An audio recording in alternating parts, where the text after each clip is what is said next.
Entrando no último tema dessa sequência, que é o domínio pessoal, né?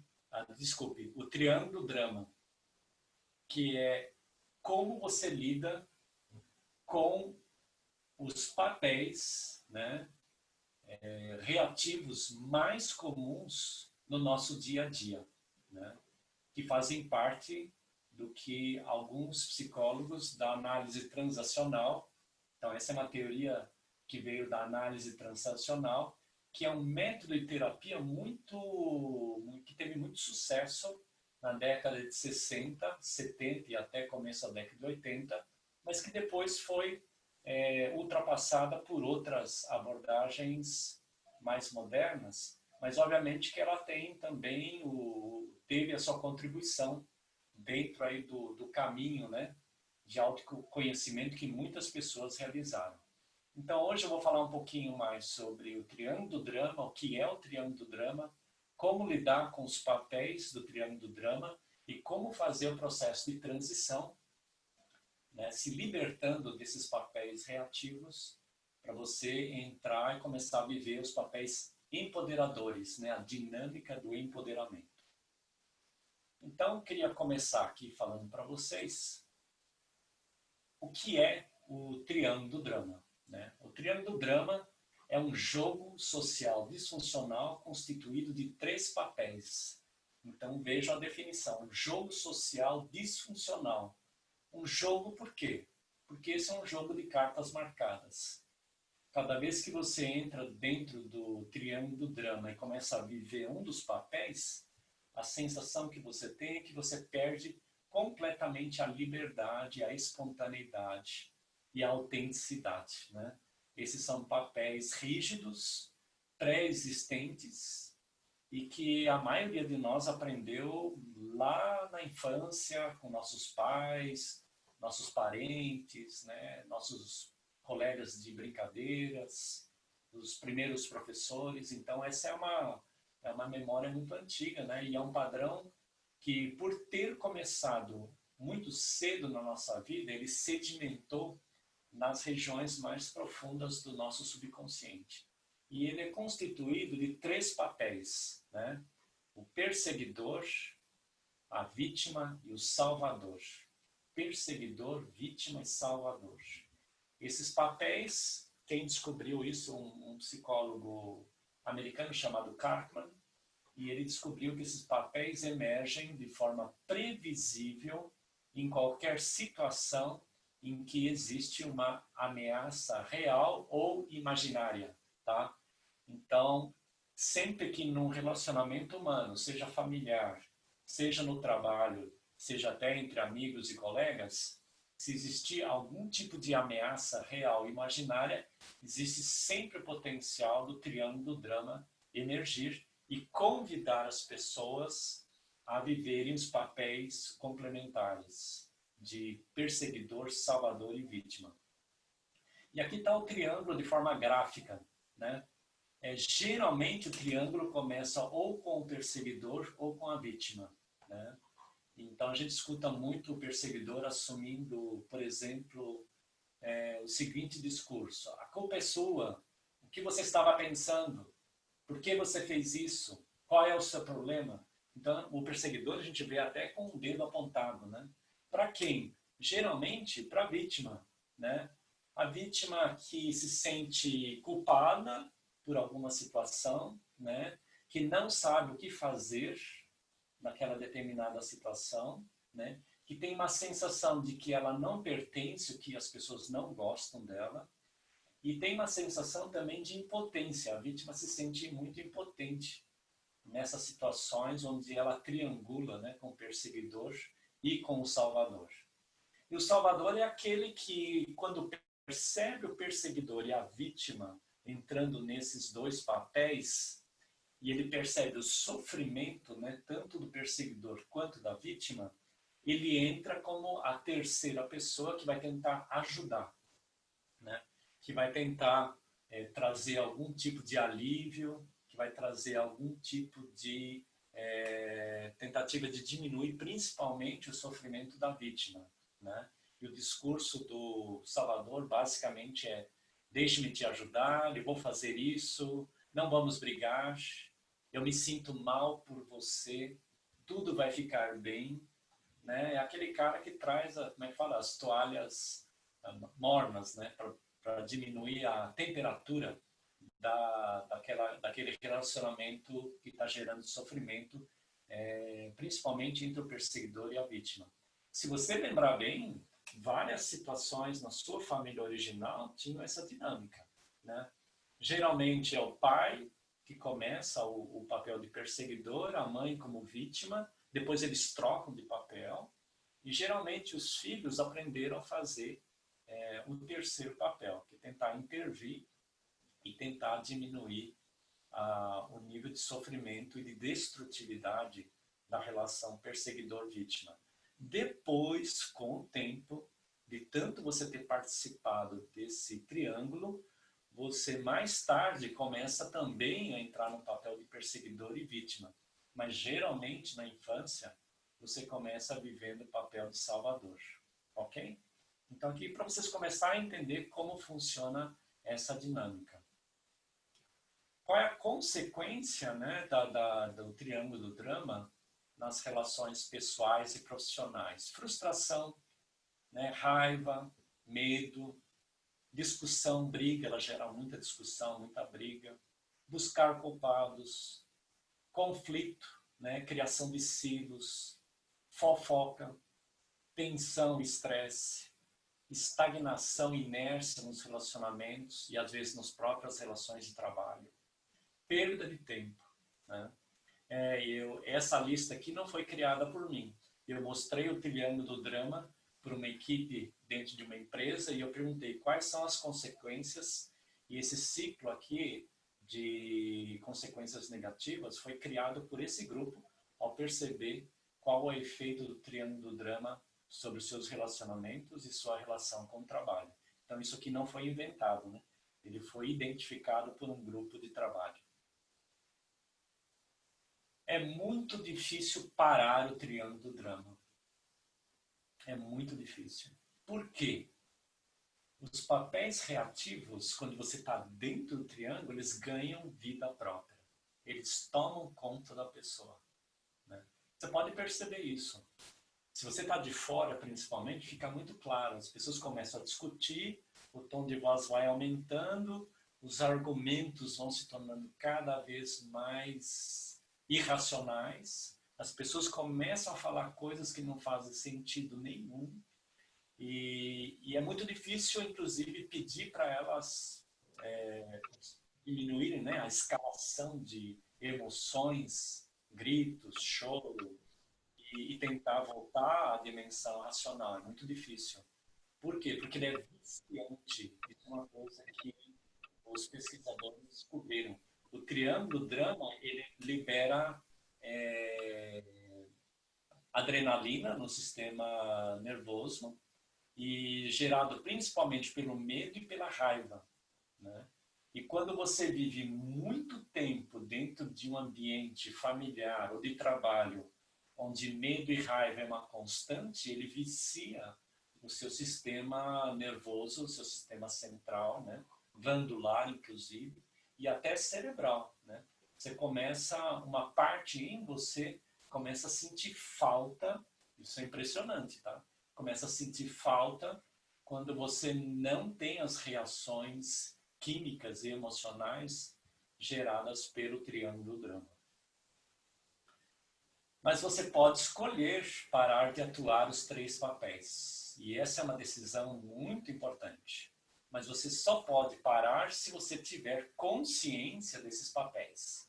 Então, a primeira coisa para você se libertar do triângulo do drama é ganhar consciência, né, dos momentos, das situações e dos relacionamentos em que você atua ou como perseguidor, ou como vítima, ou como salvador. Esse é o primeiro passo. Olhar de fora e tentar perceber de que maneira você reforça esses padrões e como você convida ou é convidado por outras pessoas a jogar esse jogo, né? esse jogo social disfuncional. E aí eu vou dar um exemplo para vocês, tentando imaginar um pouco uma situação, né? Na prática, como é que seria? Imagina, você tem uma equipe de trabalho e uma das pessoas da sua equipe promete completar uma atualização sobre um projeto importante para terça-feira à noite. Já é quarta-feira de manhã e você ainda não recebeu o relatório. Raro acontecer isso, né? Essa é uma situação muito comum, né? E também familiar, você fazer uma combinação com seu filho, com a sua esposa, com seu marido, com seu pai, com sua mãe, né? E de repente essa combinação não acontece, né? Você está em cima já de ter que tomar uma decisão ou dar um próximo passo e você não tem ajuda da outra pessoa. Então essa é uma situação muito frequente. Como é que você reagiria a essa situação? Se você puder escrever e colocar aqui no chat, isso vai nos ajudar no final a entender um pouquinho, né? Como é que você tende a lidar com uma situação como essa, em que uma das partes, onde houve um combinado, né? E essa parte não faz o combinado, né? Não completa a tarefa na hora ou no dia combinado, se esquece, né? Não te passa uma informação, né? Aí você tem que pagar, por exemplo, uma multa ao pagar um boleto, né? Você deixa passar o cartão de crédito, tem muitas situações, né? E empresa, isso aqui é muito importante, por quê? Porque tem uma sequência, né? Ninguém faz nada sozinho dentro de uma empresa. Você tem um fluxo de trabalho que todos dependem de todo mundo. E se uma pessoa quebra esse elo, isso gera um transtorno, né? Um transtorno muito grande para todos aqueles que estão envolvidos. Então, essa é uma situação muito comum e que gera muitas discussões e até inimizades, né? Eu conheço pessoas dentro de empresas que não falam uma com as outras devido a uma situação dessa que já aconteceu há meses atrás, ou às vezes anos atrás, né? Então, como é que você reagiria, né, se você estivesse vivendo essa situação, né? A Ramiá está falando, eu odeio atrasos, né? Falta de responsabilidade. Então, Ramiá, nesse caso, você provavelmente não vai ser a vítima, né? Você vai tender a entrar no papel de perseguidor, será? A Priscila, eu iria perguntar antes o que aconteceu, mas primeiro eu vou tentar resolver. A Ramiá está dizendo, não, eu vou cobrar a pessoa, por que ela não fez, né? A Maria Lúcia diria, na tarde anterior, eu perguntaria como está o trabalho, se ele está andando bem, se a pessoa vai conseguir entregar, né? E a Cristina dizendo, pergunto o que a pessoa pretende fazer para ultrapassar a falha. Ok. Várias possibilidades, né? Algumas são proativas, mais neutras, e outras já são mais reativas. Então, olhando um pouco para aquilo que vocês escreveram no chat, ou aquilo que você mesmo refletiu sobre essa pergunta, perceba agora onde é que você estaria dentro desses três padrões. Então, basicamente, se você entra no modo reativo, você tem o modo de perseguidor, né? Vítima ou salvador. O que o perseguidor diria? Eu disse que o relatório era para terça-feira e acho que deixei isso claro, certo? Mensagem, é tudo culpa sua. Vítima, hoje eu vou participar de 3 reuniões importantes que dependem desse relatório que você não enviou. Mensagem, coitado de mim, sinto-me tão impotente para mudar essa relação e essa situação. Salvador, eu sei que você está com muito trabalho. Me envie os dados que eu mesmo finalizarei o relatório. Mensagem, eu sou melhor que você. Eu cuido de você para que você não cresça. E a gente acha que o salvador geralmente é o papel mais saudável, né? Mas não é. Parece que é o mais saudável, não é. De alguma maneira, ele mantém a dinâmica reativa, ele mantém o triângulo do drama. O triângulo do drama não sobreviveria se não houvesse o Salvador, ok? Então, acho que essa é uma informação importante. Sem o Salvador, o triângulo não se sustenta. Então, muitas vezes, quem começa o processo de transformação é o Salvador, né? Se ele ganhar consciência desse papel. Ou, em segundo lugar, a vítima deixando de ser vítima. Mas é muito difícil uma vítima daquelas profissionais, né, que já tem casca grossa como vítima, abrir mão desse papel. Você sabe disso, né? Quem é terapeuta, quem é coach aqui sabe. Mudar o padrão de vítima não é fácil. E perseguidor também não é tão simples assim, né? Aquele cara que está sempre buscando culpados, né? Aquele cara que está sempre perseguindo as pessoas, cobrando, microgerenciando, né? Ameaçando as pessoas dentro do trabalho ou mesmo dentro de casa, não é tão simples mudar esses padrões, né? Então a gente está falando de algo muito, muito arraigado, algo que se desenvolveu durante muitos anos. E como eu falei, esse é um padrão que se forma nos primeiros anos de vida. O que significa que o nosso subconsciente ele está muito profundamente carregado por esse padrão, né? Então precisa muito trabalho de autoconsciência para poder, aos poucos, perceber esses três padrões, como você alimenta eles e como é que você pode transformá-los. Outro dado importante, a maioria das pessoas se choca quando descobre que a maior parte de suas interações são baseadas no triângulo do drama.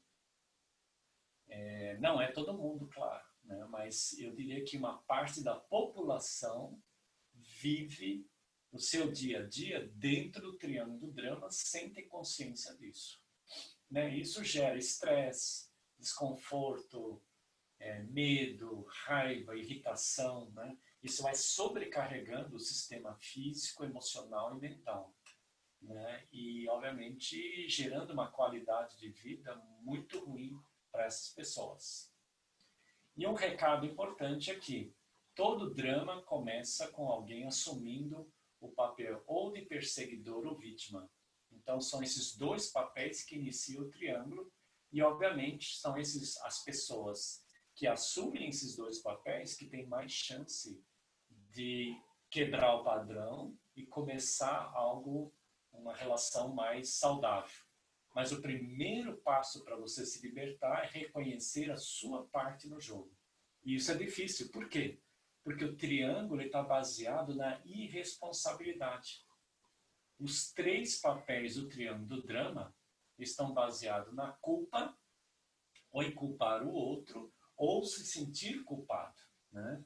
E responsabilidade, autorresponsabilidade, é justamente a atitude de se libertar tanto de apontar o dedo para o outro, culpar, quanto de se sentir culpado. Então, é o processo de autorresponsabilidade que faz com que o indivíduo consiga se libertar do triângulo do drama. Então, não se esqueçam disso, autorresponsabilidade. E também, né, perceber que o outro é capaz de assumir responsabilidade pelas decisões e ações que ele mesmo tomou ou gerou na relação com você. Qual é a origem do triângulo do drama? Aí voltamos um pouquinho aí no modelo dos 7 níveis de consciência do Barrett, né? Acho que não preciso entrar muito nisso, a gente já falou bastante sobre esse tema. E os 7 estágios do desenvolvimento psicológico, se lembram? Então, aqui na base da pirâmide, na sobrevivência, lembra? De 0 a 2 anos, satisfazendo suas necessidades fisiológicas e nutricionais. Conformidade, satisfazendo sua necessidade de amor e pertencimento, de 3 a 7 anos. Diferenciação, satisfazendo a sua necessidade de respeito e reconhecimento, de 9 a 18 anos. Até aqui, só para vocês se lembrarem, até aqui o processo acontece de forma natural, automática, né? No estágio de sobrevivência são forças biológicas, né, que ajudam você a satisfazer essas necessidades. E no nível 2 e 3, conformidade e diferenciação, forças sociais, né, de relacionamento e diferenciação, que ajudam você a satisfazer as necessidades de amor e pertencimento e respeito e reconhecimento. Mas o grande desafio é quando você chega no nível 4, individuação. Esse processo acontece geralmente dos 25 aos 40 anos. Lembram? Individuação é o processo de você assumir responsabilidade pela sua vida, então tem a ver com autorresponsabilidade, se libertar dos seus medos, dos padrões reativos que você carrega da sua história e dos condicionamentos familiares e sociais, né? E a individuação, ela não pode ser imposta, a individuação é uma escolha, né? Por isso que só consegue quebrar o triângulo do drama a pessoa que começa o processo de individuação. Até o terceiro estágio de consciência, a pessoa não consegue quebrar o triângulo do drama. Ela vai continuar alimentando esse processo. Por isso que a individuação, ela é tão importante, seja para os nossos relacionamentos pessoais, né? Porque você começa a respeitar mais a escolha do outro, né? A alteridade, a diversidade, você para de cobrar, né? E ficar esperando uma resposta específica da outra pessoa, você dá espaço para ela ser quem ela é, e também você aprende a dar espaço para você mesmo, né? E a querer que o seu espaço, as suas escolhas sejam respeitadas. Então é no processo de individuação que a gente começa a respeitar o outro e também buscar esse respeito na sua individualidade, na sua autenticidade. Então, o processo de individuação é absolutamente fundamental para a gente quebrar esse padrão do triângulo do drama e buscar alternativas mais saudáveis, né, proativas, empoderadoras. Tá?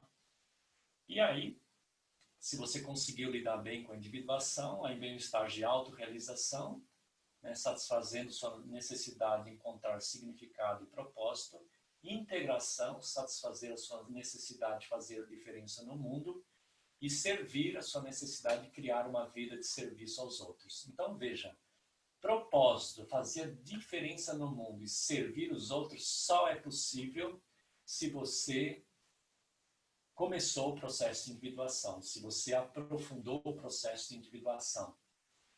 E esses 3 níveis mais altos, né, propósito, diferença no mundo, serviço, só é possível se você se libertou dos papéis do triângulo do drama. Por quê? Os papéis do triângulo do drama consomem energia psíquica, consomem energia criativa.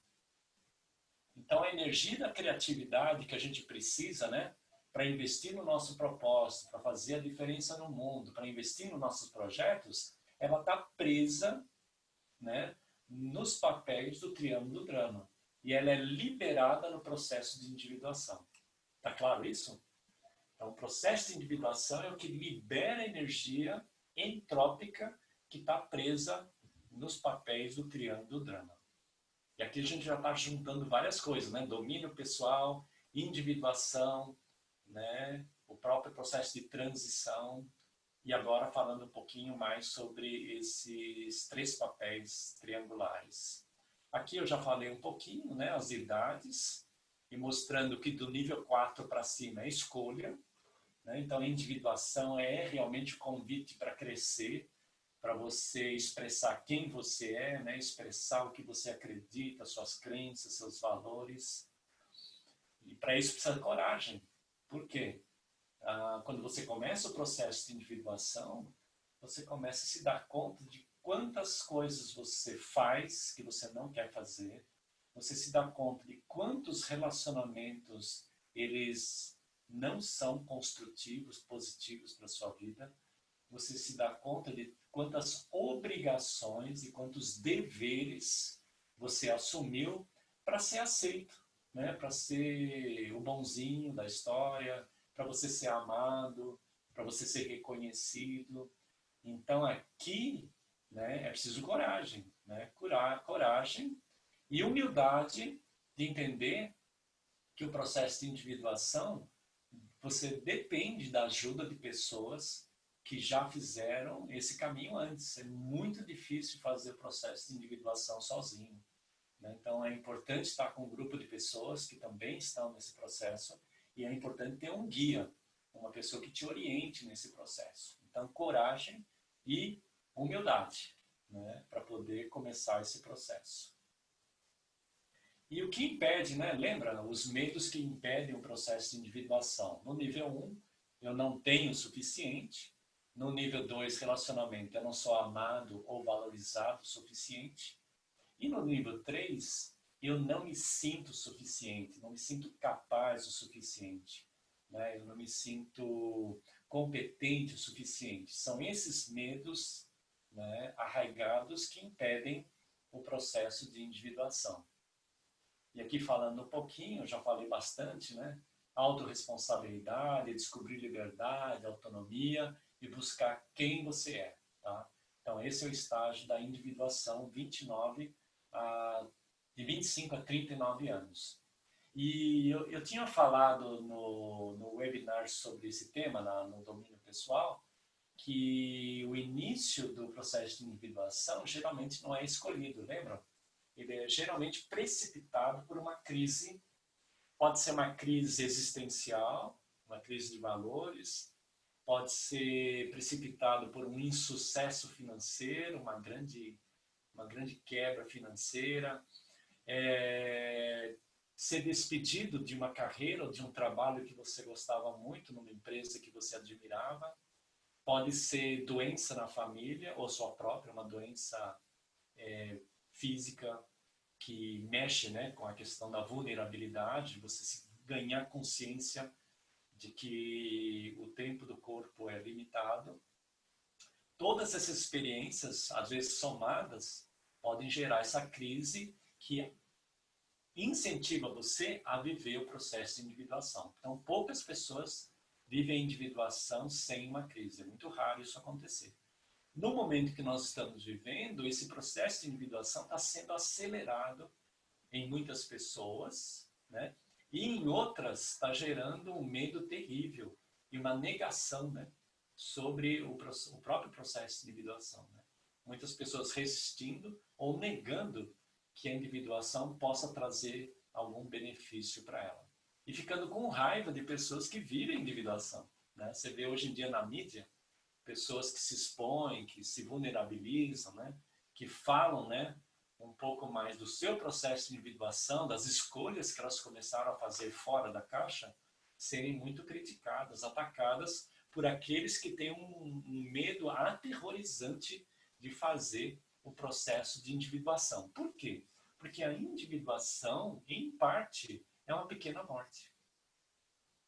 A individuação, né, é um processo de deixar para trás a pessoa que você achava que era, né? Deixar para trás velhas imagens, né? Imagens que foram criadas sobre você, sobre outras pessoas, é deixar expectativas que foram feitas sobre você e abrir mão delas, né? E entrar nesse vazio, né? Na zona neutra, né? E realmente buscar a sua verdade, né? Aquilo que é mais importante para você.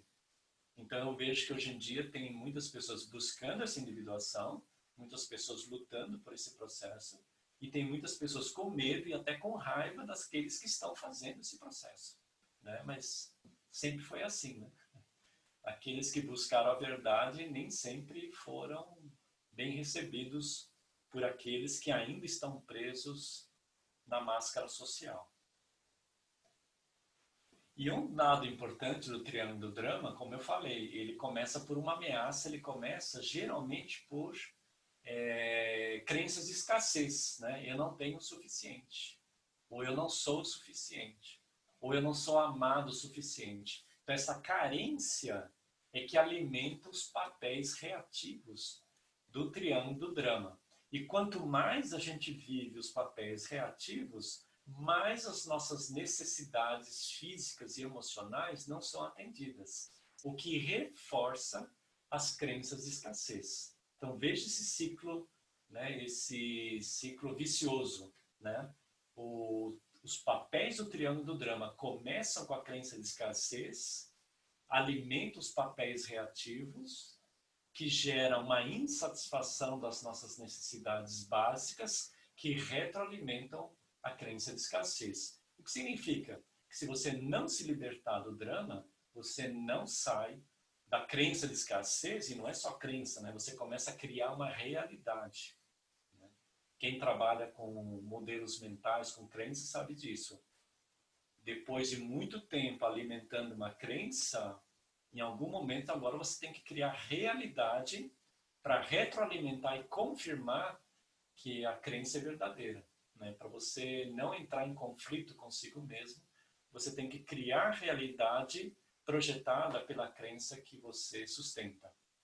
Então, se você começa a acreditar que a escassez é real, você vai ter que criar escassez à sua volta, seja material, seja emocional. E é isso que a maioria das pessoas estão vivendo nesse momento. Crenças de escassez. E, ao mesmo tempo, essa é a porta de saída. Né? Quando você encara a crença de escassez de frente e descobre que é você que alimenta essas crenças, você tem a opção de parar de alimentar essas crenças. Isso é autorresponsabilidade. Faz parte do processo de individuação. Ok? Então, acho que esse diagrama é muito importante. Não se esqueçam dele, porque aqui você entende como esse ciclo é realimentado. E dentro das organizações, a gente vê muito isso, né? O triângulo do drama é alimentando a entropia pessoal, né? Que é toda a energia produtiva, a energia criativa que você não dirige para o trabalho, que você não dirige para ser produtivo e eficiente. Né? Então, a tendência é culpar, centralizar, buscar poder, competição com os colegas, ser arrogante, ser muito exigente, manipular as pessoas e assim por diante. Então, o triângulo do drama diria que é uma parte fundamental aí da entropia pessoal, que vai alimentar a entropia da organização, né? A partir dos comportamentos dos líderes. Qual que é a dinâmica do empoderamento? Então, qual é a alternativa que a gente tem para esse modelo, né? O que a gente pode buscar como alternativa saudável, proativa? Tem um autor que ele diz que a alternativa é o dinâmica do empoderamento, né? O que é a dinâmica do empoderamento? É a transição entre os papéis reativos para os papéis proativos, né? Então, no caso da vítima, como é que a vítima pode se tornar o criador? Então, se ela buscar conscientemente o resultado que ela quer alcançar, e se ela tiver apoio para isso, ao invés de se ver como vítima, ela transforma a energia em energia de criatividade. O que eu quero criar? Né? Como é que eu transformo a energia criativa e alimento os projetos, alimento os sonhos que eu quero realizar? Né? Você pode perceber que a maioria das vítimas não assumem que elas têm um sonho, que elas têm um projeto. Elas não querem assumir a responsabilidade de ter que investir nesse sonho e nesse projeto. No caso do perseguidor, qual é a transição? A transição é para o desafiador. Ao invés de você perseguir a vítima, você desafia a vítima a sair da zona de conforto, né? E mostrar para ela que ela tem capacidade, que ela tem potencial, né, para realizar o sonho que ela quer realizar. E o Salvador, a transição é para o papel de coach, né? O que o coach faz nessa relação triangular? Ele incentiva o criador a desenvolver o seu potencial, né? Através de perguntas instigadoras, inspiradoras, mostrando os pontos fortes da vítima que está fazendo a transição para criador, né? Criando um plano de ação de desenvolvimento, incentivando e mostrando também quando o criador volta ao papel de vítima, né? Quando ele se sabota. Né? Porque acho que todo mundo aqui sabe que esse processo não é linear. Né? Entre a transição dos papéis reativos para os proativos, esse é um processo dinâmico que tende a ir e voltar durante um certo período até que ele consegue se estabilizar dentro da dinâmica do empoderamento. E aí você até esquece que um dia você foi vítima, foi perseguidor, foi salvador. Você começa a olhar isso como uma vida passada, né? Mas até chegar nesse estágio, tem essa dinâmica, né, de dois passos para frente, um passo para trás, até que você consiga realmente completar a transição. As pessoas que vivem e trabalham a partir da dinâmica do empoderamento aprendem a escolher como responder às situações, não importando as circunstâncias. Isso é muito importante, aprender a escolher.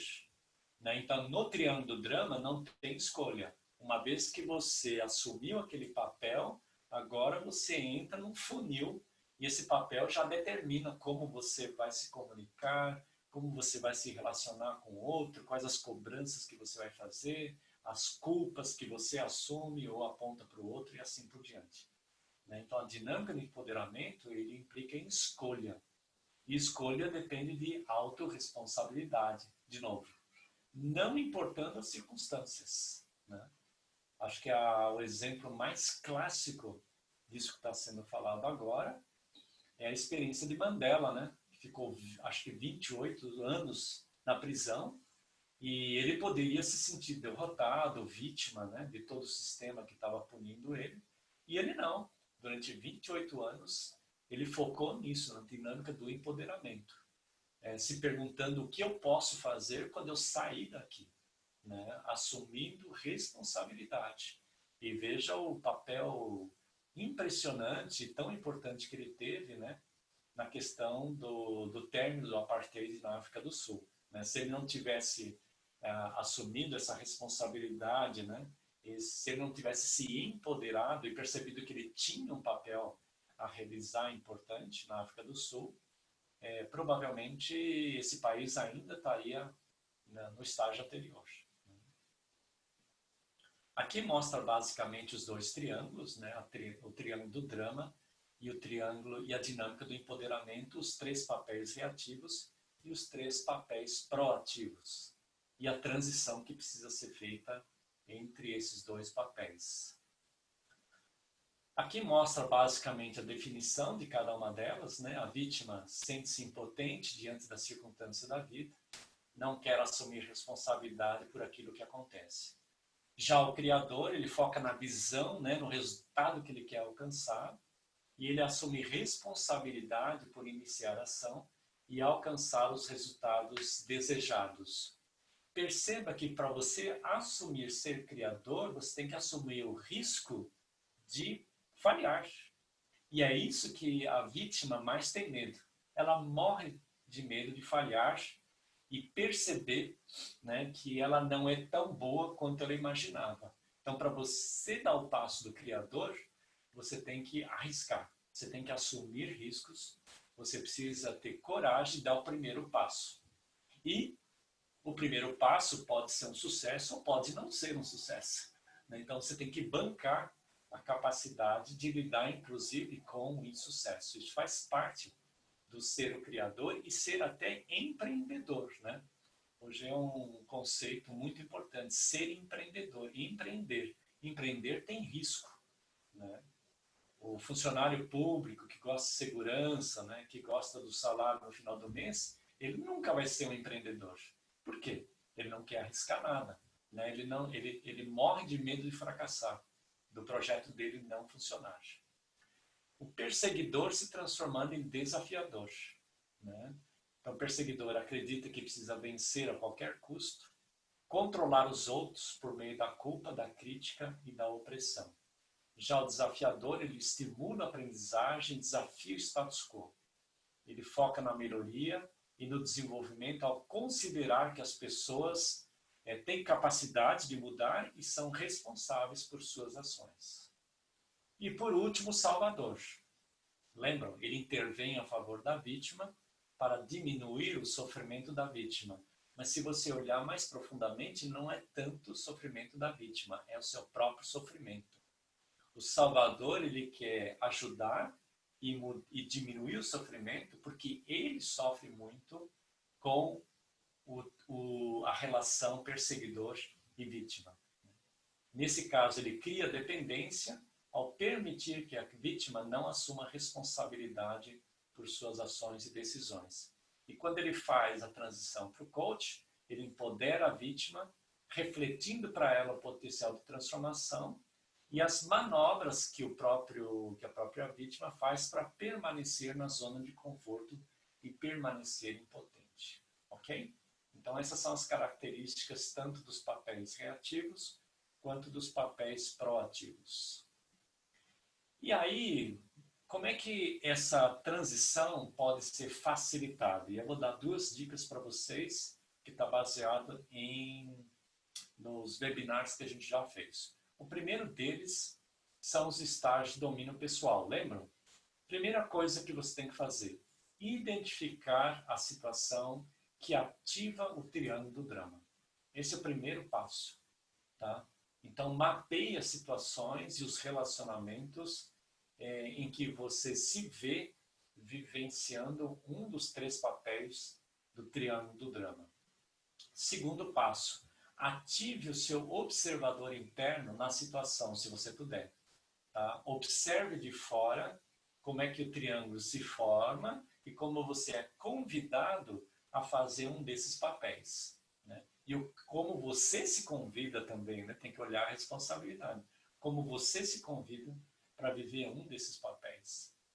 Identifique seus sentimentos quando você já está diante do triângulo. Medo, raiva, angústia, ansiedade. Perceba quais são os sentimentos que você tem. Pensamentos. O que você pensa quando você está dentro do triângulo do drama. Né? Provavelmente são pensamentos bem negativos, né? Bem limitantes. Julgamentos também. Né? Medos. Qual é o medo que você tem, ou os medos que você tem, durante o triângulo do drama, durante a relação triangular? Necessidades não atendidas. Como eu falei, o início do triângulo, das relações triangulares, são necessidades não atendidas. E você pode perceber, quando a relação termina e cada um vai para o seu canto, você ainda está numa situação pior do que no início. Né? As pessoas estão todas frustradas, né? Todas ressentidas, né? Geralmente com raiva uma das outras, porque além da relação ter gerado estresse, ela não resolveu, né? Não satisfez as necessidades das pessoas envolvidas nessa dinâmica. Identifique as suas crenças. Né? Qual é a crença que você tem quando você está dentro do triângulo do drama? Ou, melhor ainda, qual é a crença que você tem antes de entrar no triângulo e que convida você a entrar no triângulo do drama? Sempre tem uma crença aí. Né? Por exemplo, do Salvador. Se eu não ajudar, né, essas 2 pessoas vão se matar, por exemplo. Ou se eu não ajudar, uma vai atropelar a outra. Ou o sofrimento dessa relação vai aumentar e assim por diante. E, por último, questionar a crença limitante que você identificou, ou no início, ou durante a dinâmica triangular. E aqui eu trouxe para vocês aqui, aquelas que eu percebo com mais frequência, né? Quais as crenças do perseguidor? Eu preciso controlar, ter poder, para sentir que eu existo ou que eu sou importante. Tá? Então, muitas pessoas que entram no papel de perseguidor usam o controle, usam o poder para sentir que está vivo, que existe, né, que a pessoa existe, que ela está viva, ou que ela é importante para o relacionamento com os outros. A vítima, a crença é: eu sou vítima impotente das circunstâncias, eu não consigo fazer nada. Todas as coisas acontecem contra mim, não para mim, contra mim. E no caso do Salvador, a crença geralmente é: eles precisam ou dependem de mim. Eu sou importante quando eu entro no papel de Salvador. Então isso é muito interessante. O Salvador é aquela pessoa que, quando não está ajudando, entre aspas, dentro da relação triangular, se sente não importante, se sente de lado, se sente menosprezada, né? Uma vez eu dei uma palestra numa organização, não, num evento só para o pessoal de recursos humanos. E eu pedi para eles, perguntei em qual desses 3 papéis vocês de recursos humanos se identificam no dia a dia das empresas. Adivinha qual foi a resposta?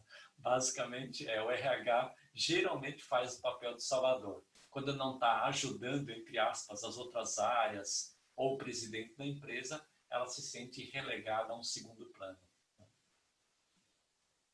E as fases da transição.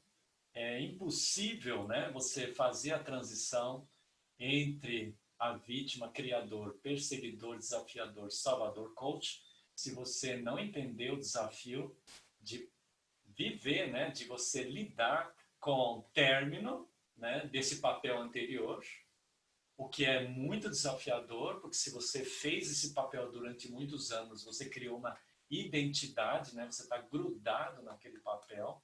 Então, fazer o término daquele papel, enterrar aquele papel, né? Fazer um ritual, né, de passagem para se libertar daquele papel, realmente fica muito difícil. Então, término, depois zona neutra. Você não é mais a vítima, você ainda não é o criador. Né? Você ainda não é o perseguidor, você não é mais o perseguidor, mas você ainda não assumiu plenamente o papel de desafiador.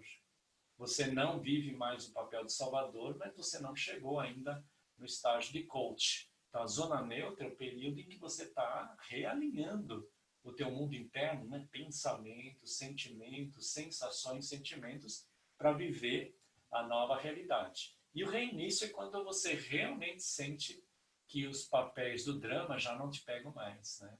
Você olha para aqueles papéis e eles não te dizem mais nada. Eles não te chamam mais, né? E você começa a investir nos 3 papéis da dinâmica do empoderamento.